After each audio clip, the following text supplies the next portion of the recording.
Be ready. Start.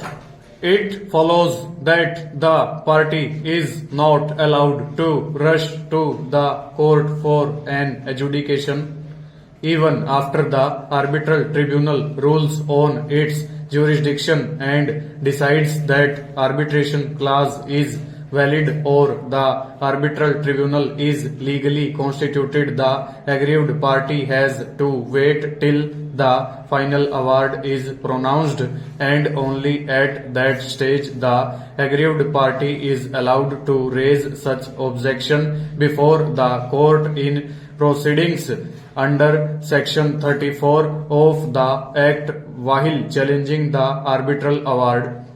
The aforesaid scheme of the Act is succinctly brought out in the following discussion by this court in Cementation India Limited versus Anothers. There cannot be any dispute that in the absence of any arbitration clause in the agreement, no dispute could be referred for arbitration to an arbitral tribunal. But bearing in mind the very object with which the Arbitration and Conciliation Act 1996 has been enacted and the provisions thereof contained in section 16 conferring the power on the arbitral tribunal to rule on its own jurisdiction, including ruling on any objection with respect to existence or validity of the arbitration agreement, we have no doubt in our mind that the civil court cannot have jurisdiction to go into that question.